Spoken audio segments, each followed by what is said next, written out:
আপনি কি কখনো ভেবেছেন মহাকাশের গভীরে কী ধরনের আশ্চর্য জিনিস ঘটতে পারে? আজ আমরা আপনাদের এমন এক তারা সম্পর্কে বলবো যা দ্রুত ঘুরে ঘুরে আলোর ঝলকানি ছড়িয়ে দেয়। এ তারাকেই বলে পালসার। পালসার তারা তৈরি হয় যখন একটি বড় তারা মারা যায়। তার মৃত্যুর আগে সে একটি বড় বিশাল বিস্ফোরণ ঘটায়, যাকে সুপারনোভা বলে।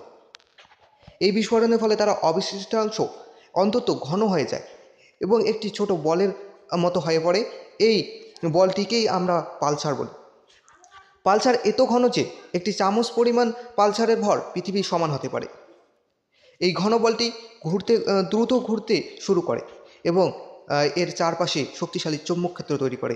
এই চৌম্বক ক্ষেত্রের কারণে পালসার থেকে শক্তিশালী রেডিও তরঙ্গ নির্গত হয়, যা পৃথিবীতে পালস হিসাবে দেখা যায়। আর এই পালসের কারণেই এদের নাম পালসার। পালসার খুব দ্রুত ঘুরে, কখনো কখনো সেকেন্ডে কয়েকশো বারেরও বেশি। এরা মহাকাশে একটি ঘড়ির কাজ করে। বিজ্ঞানীরা পালসারের এই ঘূর্ণন ব্যবহার করে মহাকাশ সম্পর্কে অনেক তথ্য জানতে পারে। পালসাররা মহাকাশের এত অদ্ভুত ও রহস্যময় বস্তু। এরা আমাদের মহাকাশ সম্পর্কে আরও বেশি জানতে সাহায্য করে।